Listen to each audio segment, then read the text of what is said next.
Good day everyone. Today, I am going to continue our report of Lesson 9 Grading and Reporting of Test Result. So, the first part of our report is already discussed by Miss Analisa Rubio. Then, I will discuss the continuation of the type of scoring. So, Miss Analisa Rubio already discussed the two type of scoring, the holistic and the analytic. So, now I am going to discuss the primary trait scoring.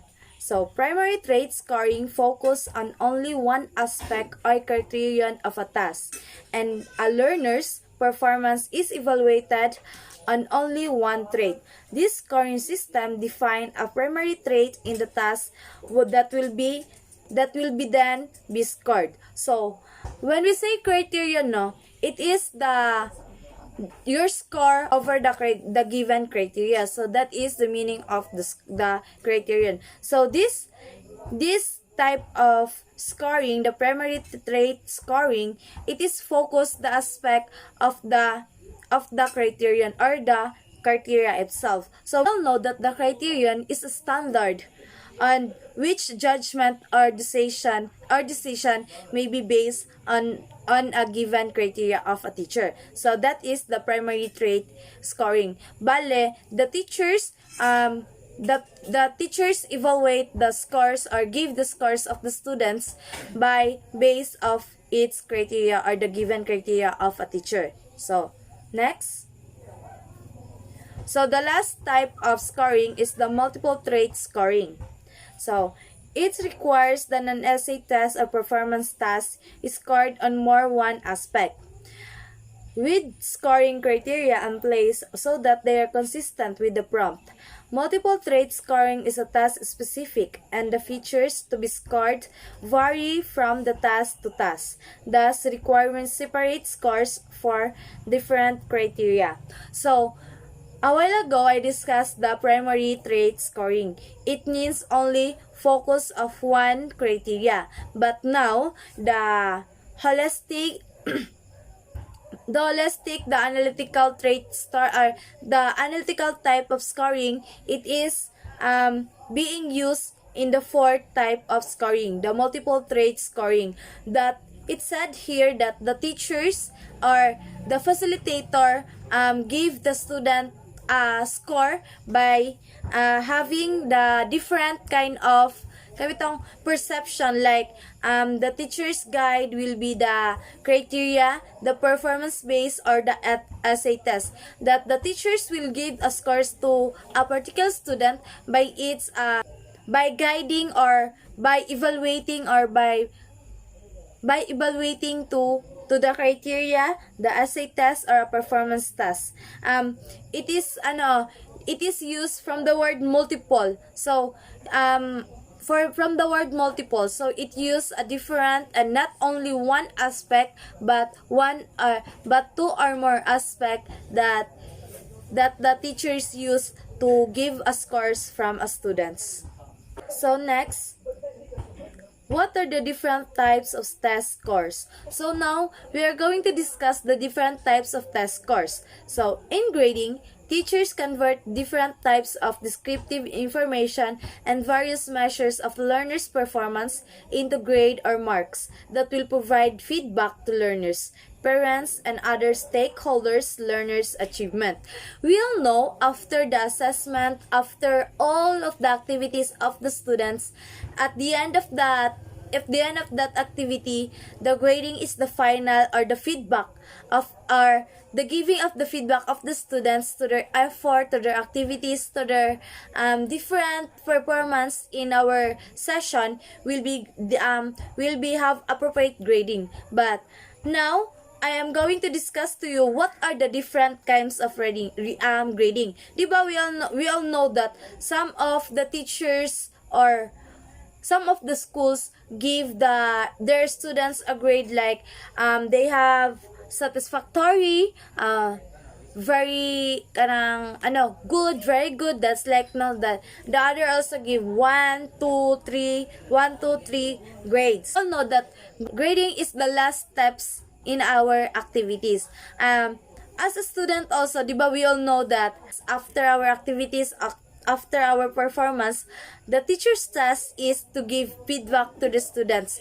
But in order to give feedback, not only verbally feedback, but also a grade feedback to their students. That is the final step of a teacher's to complete the task of to know that the subject is being kanang we already done. So that's it, no. Then we'll know also that, for example, in our subject, this subject ped 1 ay the assessment learning 1. So we'll know that the end of this subject, we will receive a grade from Miss Ma'am Yongko. So that's it. That is the meaning of in that slide. So next, test scores can take the form of any following: row score, percentage score, and derived score. Under the derived scores are grades that are based on criterion reference and norm reference grading system. So now, we all know that the criterion reference test and the criterion reference and the norm reference is different. We already know, I think it is already discussed by Mr. Bandolis, right? That the criterion is a standard, your score, the student score against the criteria of the teachers. And the norm references is the score by itself. Without having a specific criteria. So that's it, no, the difference of the norm and the criteria, the criterion. So first, we will going to discuss the row score. It is simply the number of items answered correctly on a test. A row score provides an indication of a variability in the performance of student in the class. However, a row score has no meaning unless you know that what the test is measuring and how many items it contains. A row score also does not mean much. It cannot be compared with the standard or the performance of another learning of the class as a whole. So this first kind of T-scores are the different test scores. The first row score. So we already know that it already discussed by the previous reporter, no, the row score. So one of the way of a teachers to give the grading system or to have a grading system is having the row score. So based on the slide, that the row score is simply the number of items answered correctly on a test. So the main focus of this type of scoring is only the correct answer of a student to the specific given of items.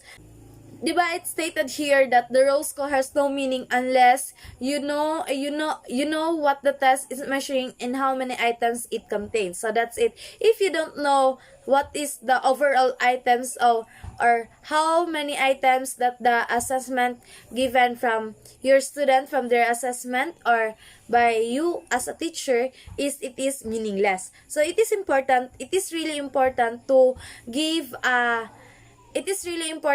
to know what are you going to to know what is your objective of being why you're going to get the correct answer of your student and how many items of that specific assessment.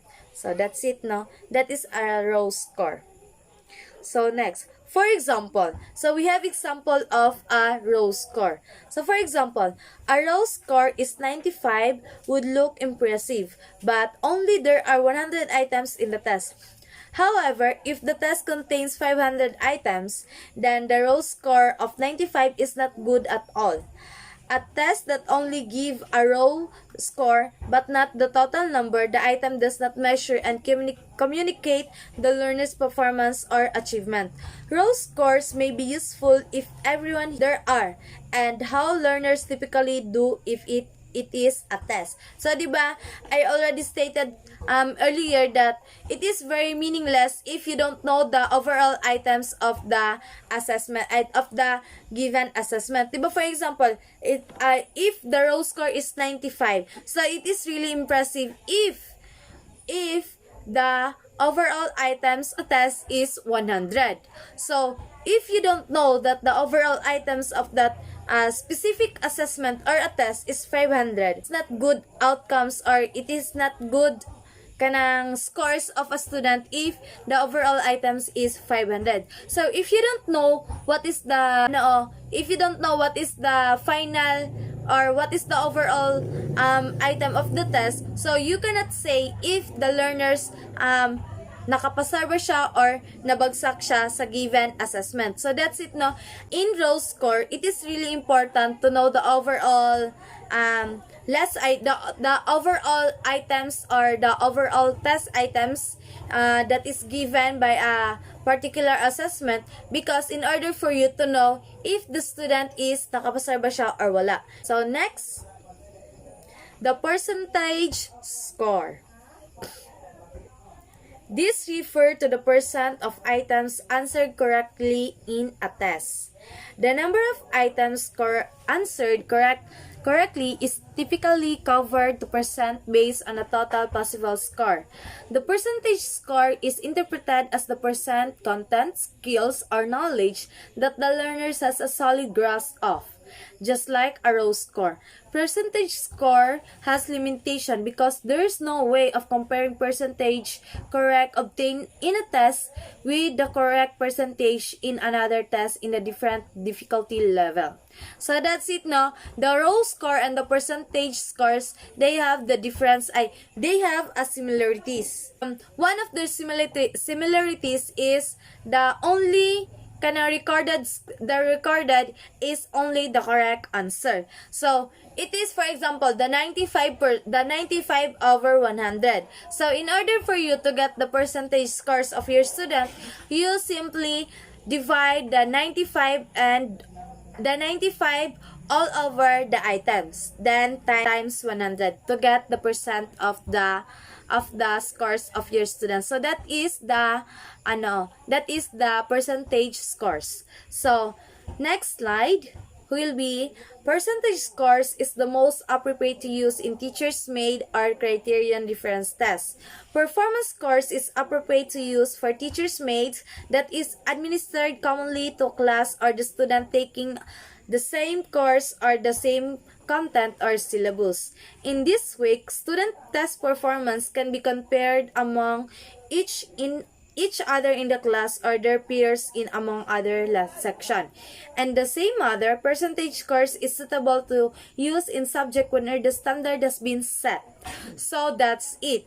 We'll as you observe that in WIMSU or in our subject, the different subject, the teachers use the percentage scores. Diba? The teachers set the standard that 75%, if you get the 75% of the items or the assessment, you are nakapasa ka, but not if wala ka nakakuha, so bagsak ka. So that's it lang, no. Baleda, it is very suitable to use that sa tuwa, because the test of for example in our prelim or in our midterm examination, diba, it is a teachers made test. Then the teachers is set the standard, or before we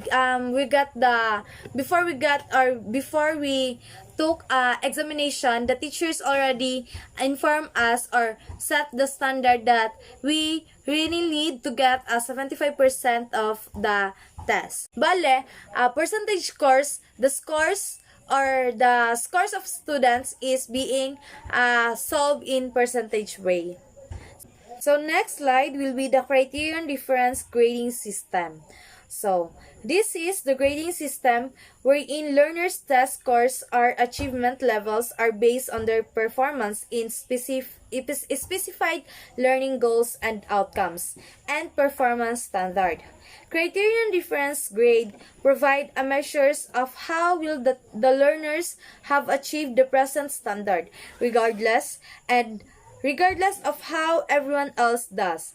It is therefore important that the desired outcomes and the standards that determine proficiency and success are clear of the learners at the very start. So, when we say a criterion difference grading system, so from the word itself, criterion, so the score of the student is being based by the criteria, or the criteria set by standard before such activities or performance tasks.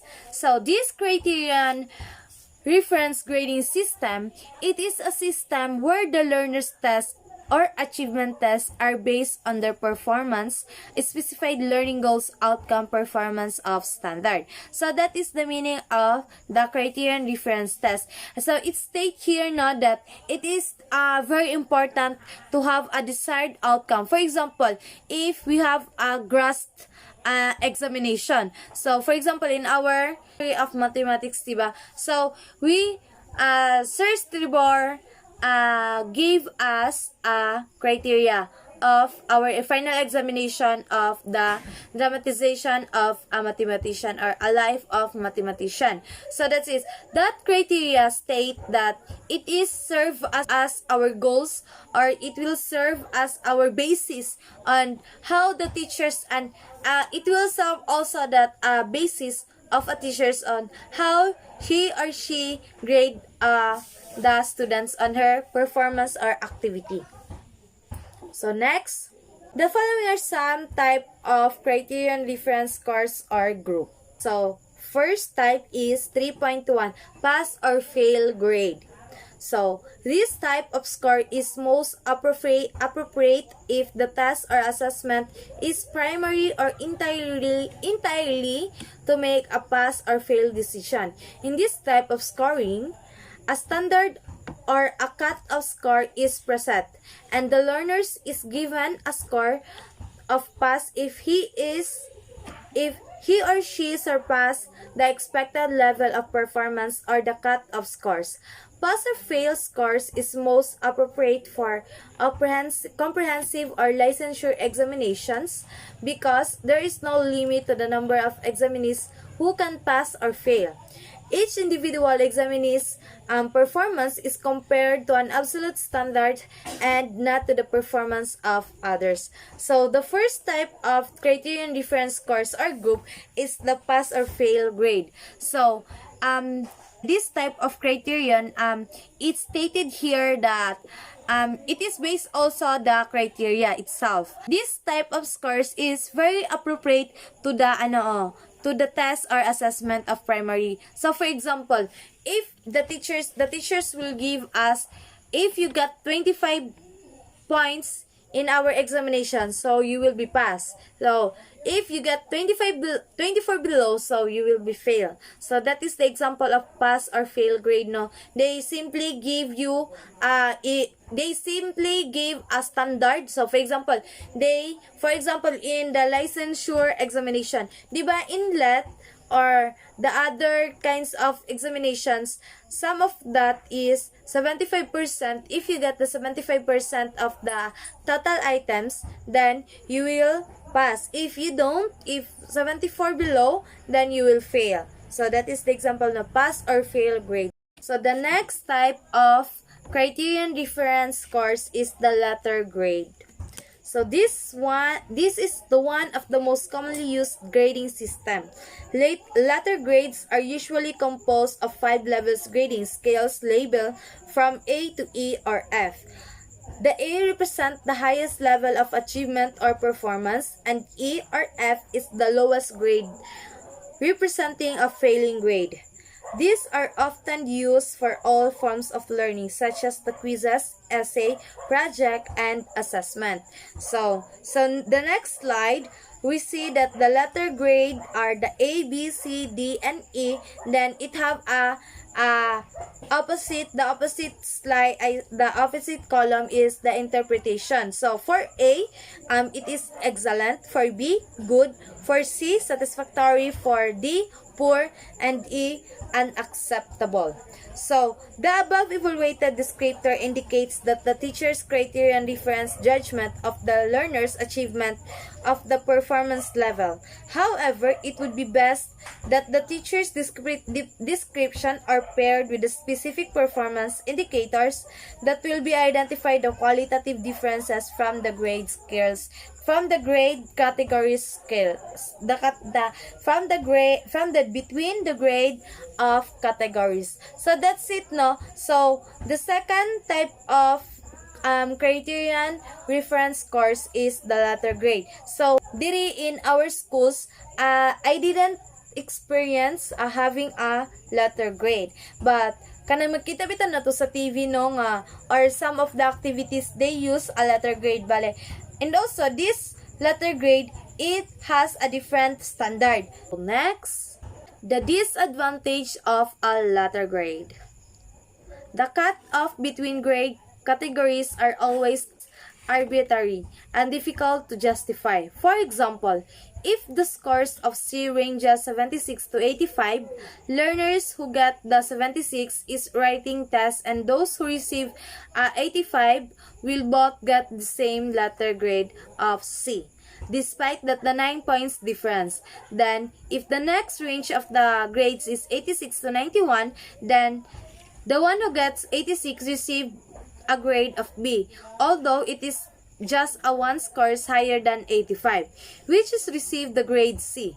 Furthermore, a letter grade's lack of enrichment or more detailed grading methods. So it is very understandable that if the teachers will do a letter grade, so it is unbiased to others. So for example, if the range of the C or the satisfactory is 76 to 85, so the 76, 77, 78 and so on, they have the same letter C ra gyapon siya. So dili siya makuan nga hala og kisa jud taas ana nila nga same ra man sila letter C. So unsa jud ang taas, we don't know what are the specific grade or what are the specific range of what are the specific grade that we get if the teachers use the letter grade. So next is the plus and minus letter grade. So, this grading provide a more detailed description of the learner's achievement or test performance by dividing each grade category into 3 levels, such that the grade of A can be assigned as A plus, A, and A minus, B as B plus, B, and B minus, and so on. The plus and minus grade provide the final discrimination between the achievement or performance level.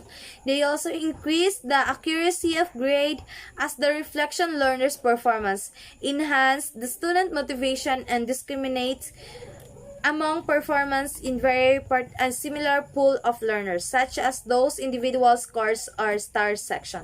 So, the next slide is the plus minus letter grade and their interpretation. So for A plus, it is excellent. So, A, superior. A minus, it is a very good. Then when we say a B plus, it is good. B, a very satisfactory, and B minus is high average.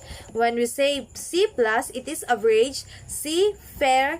Then C minus is pass. Then D is conditional. Then E or F is failed. So in this interpretation or in this type of criterion reference course grade or group, that it more appropriate or kanang mas mahatagan siya meaning compared sa letter and grade alone lang. Kaya di ba, it is only have 4 or 5 letters lang siya. So it means when we have the more nga mas gamay ang letter,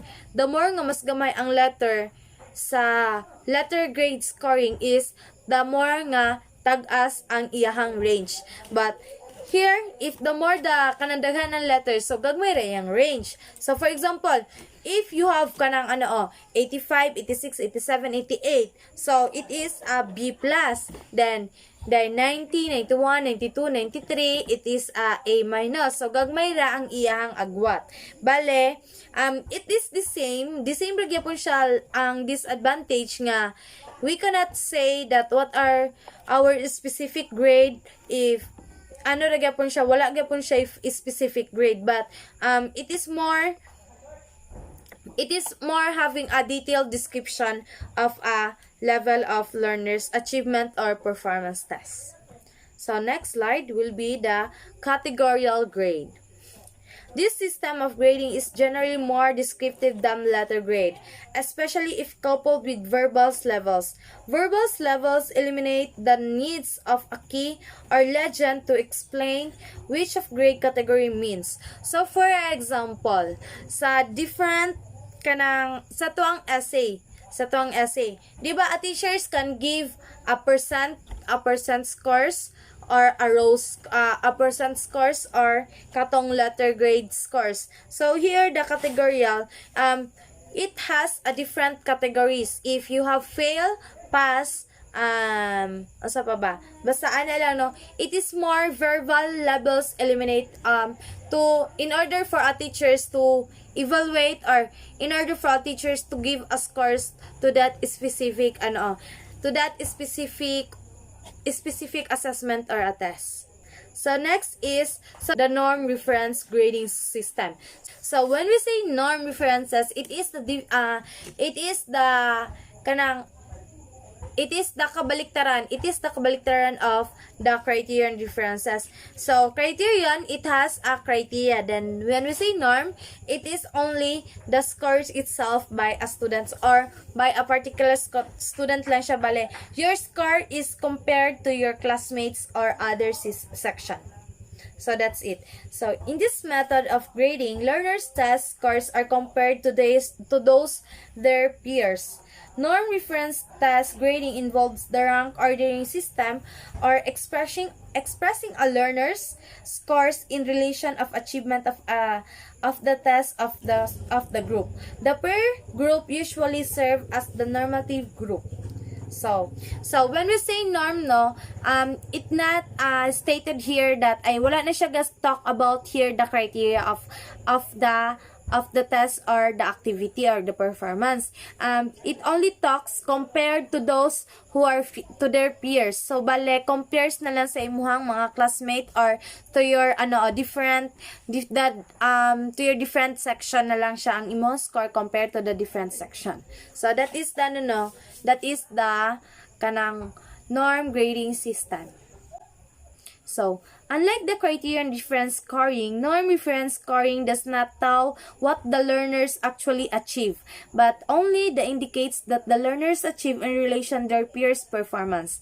Norm reference grading allows teachers to first, compare learners' test performance with the others learners, compares learners' performance in the test with the other tests or subtests, and compares learners' performance in one form of the test that another form of the test administered at the earlier date. Diba? In criterion difference tests are in criterion difference scoring, the score is compared to the other to the criteria.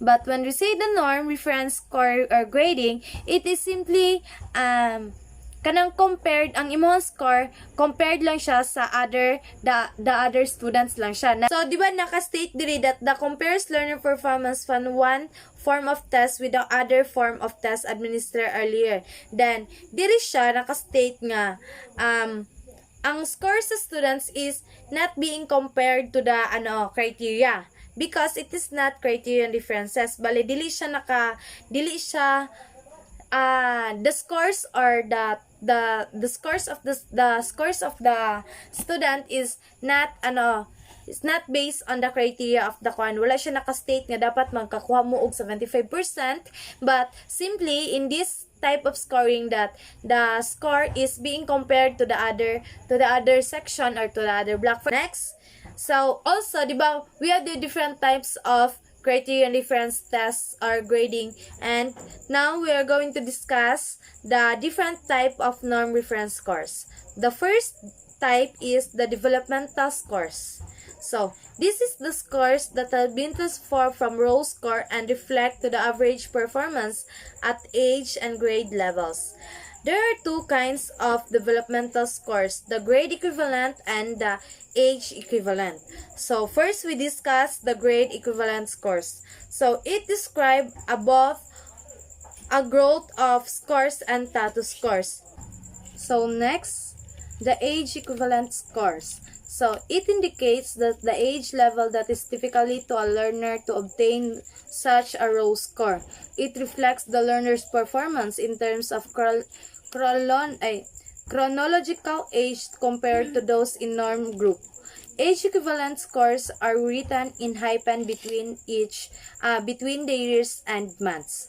So, percentile range, indicates that the percentage of the scores that fall or below a given score.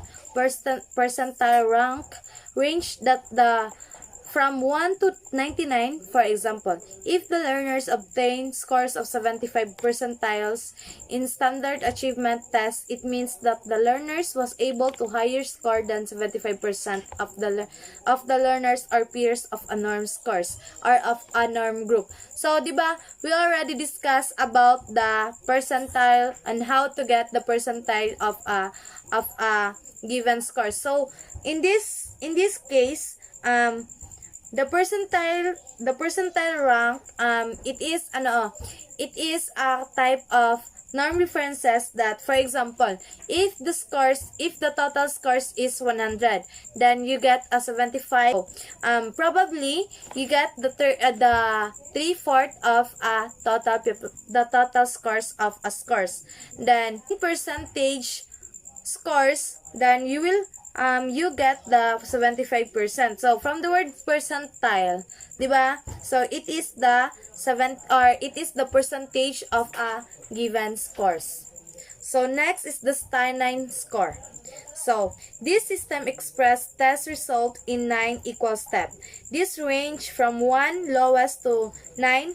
9 is the highest. A Stein score is 5 is interpreted as average, Stein. So, the percentage rank is grouped into Stein with the equal verbal equation. So, we have here the description Stein and the percentile rank.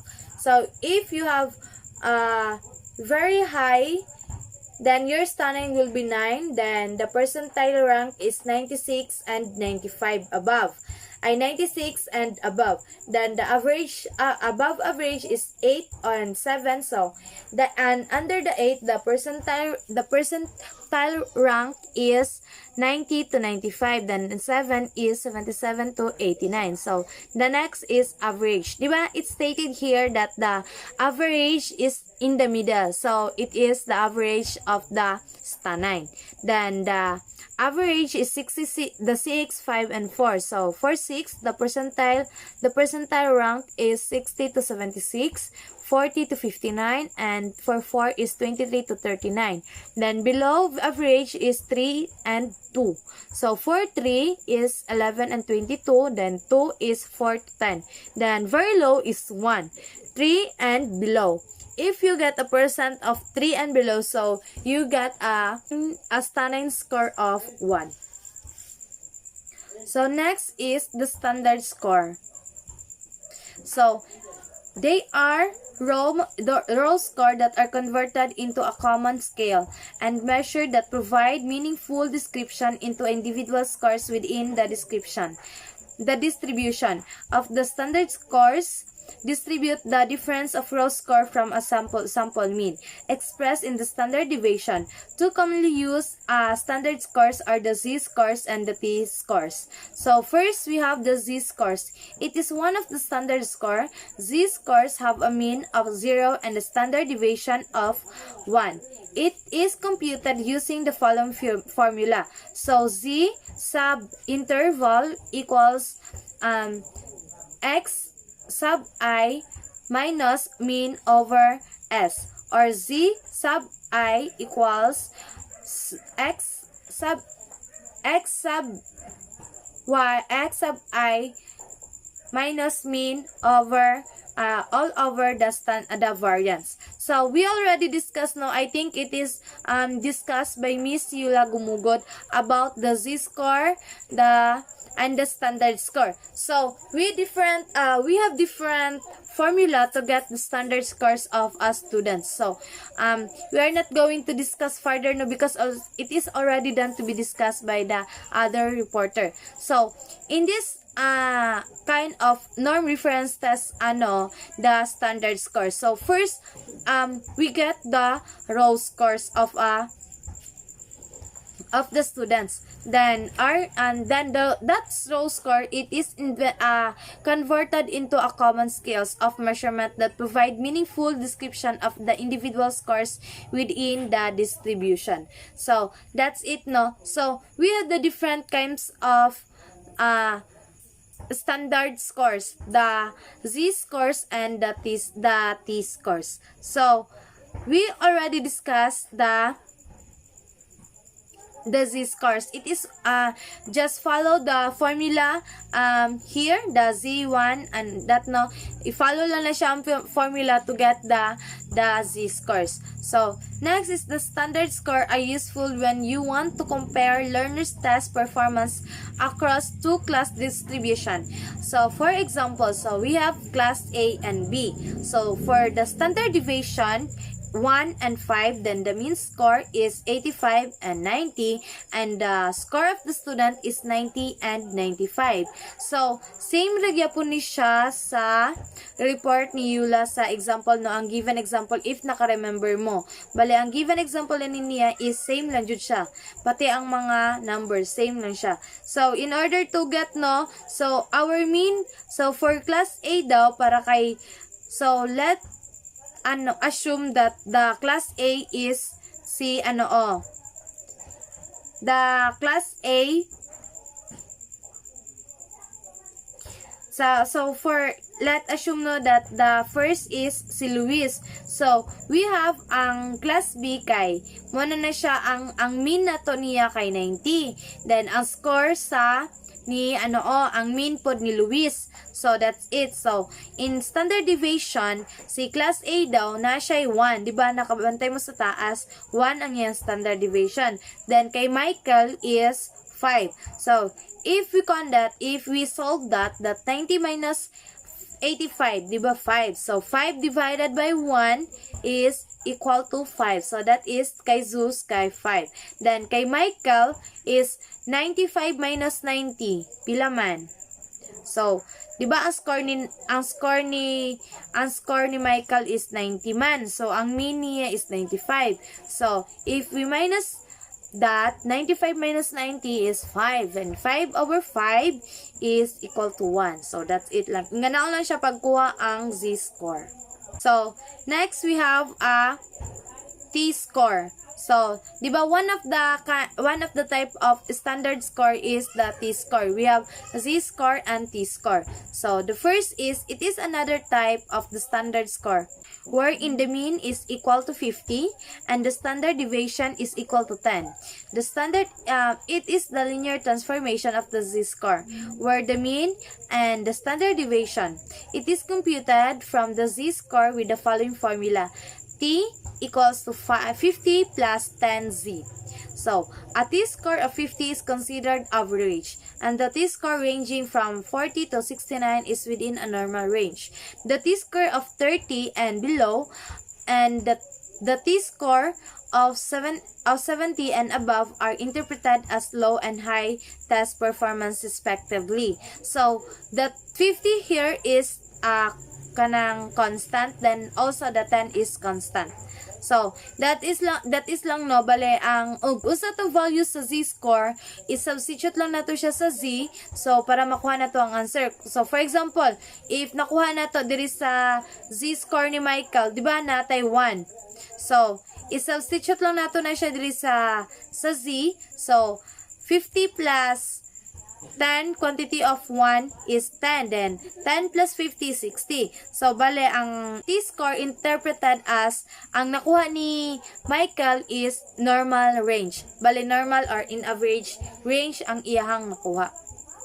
So next, The following are the general guidelines in grading tests or performance tasks. So, we already done discussing the different types of test scores. The first, the row score, the percentage scores, the criterion difference scores grading, and the last one is the norm reference scores, the norm reference scores.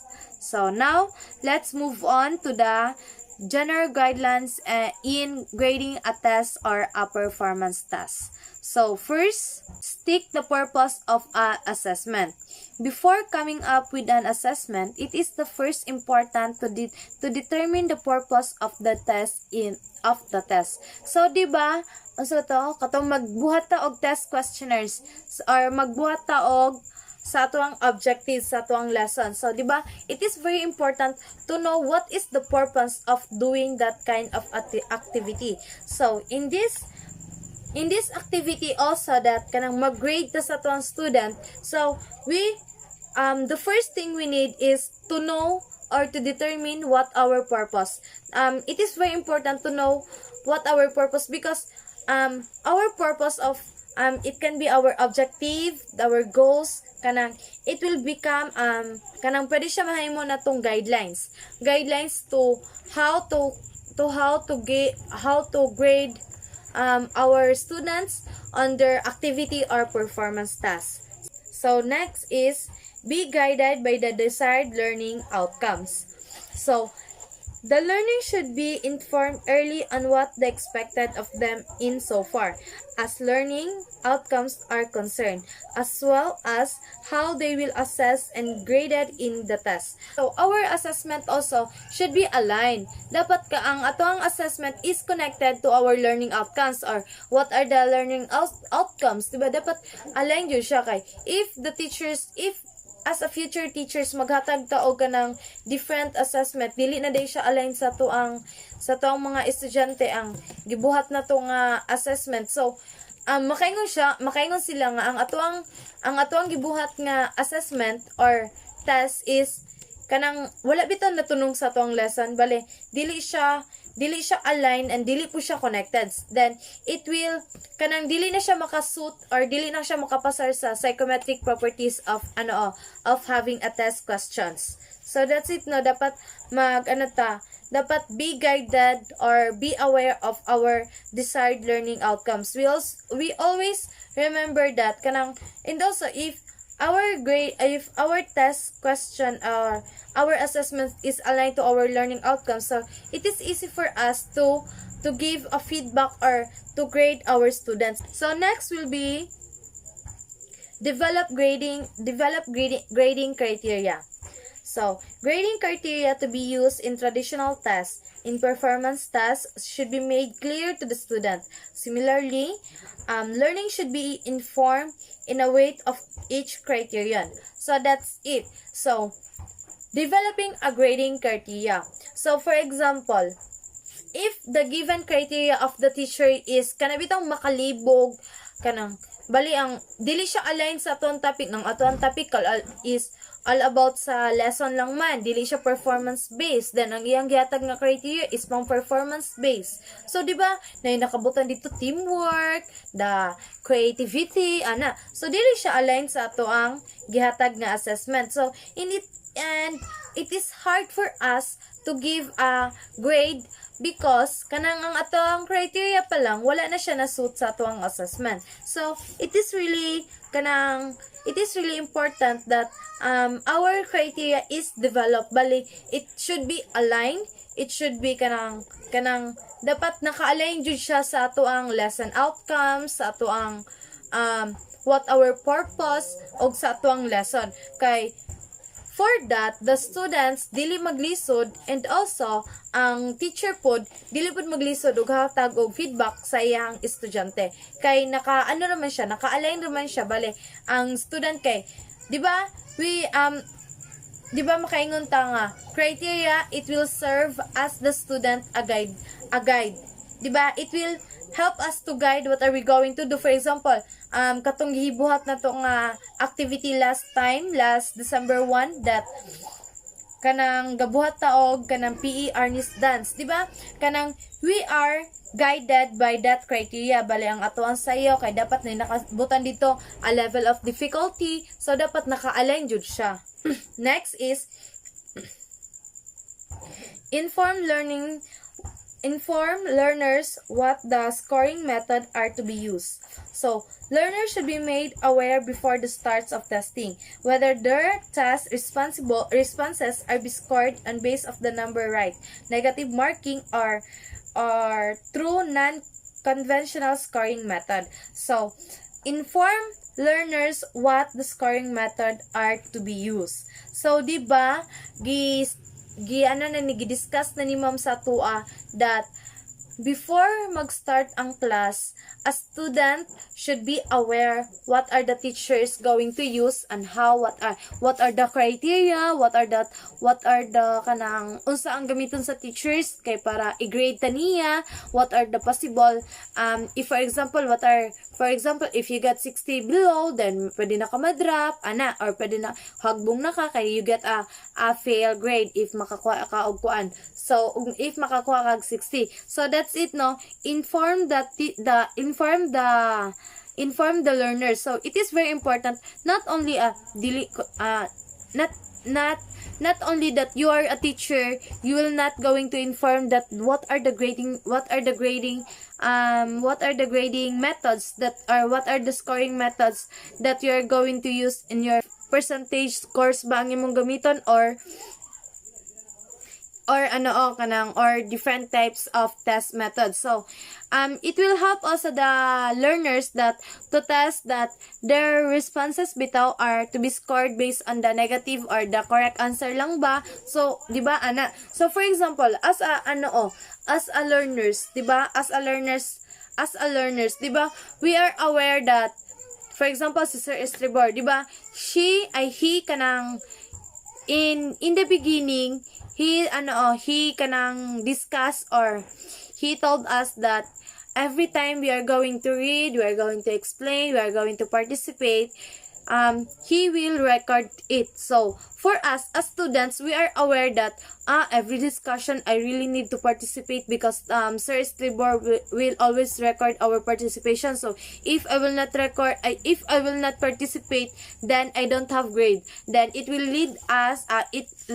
lead me kanang gamay lang ang grade because I didn't participate on that specific subject. So that's it, no? So it is really important, or it will be guide for your students to kanang if in the beginning pa lang you will discuss, or you told them already that what are the scoring method that you are going to use. So next slide.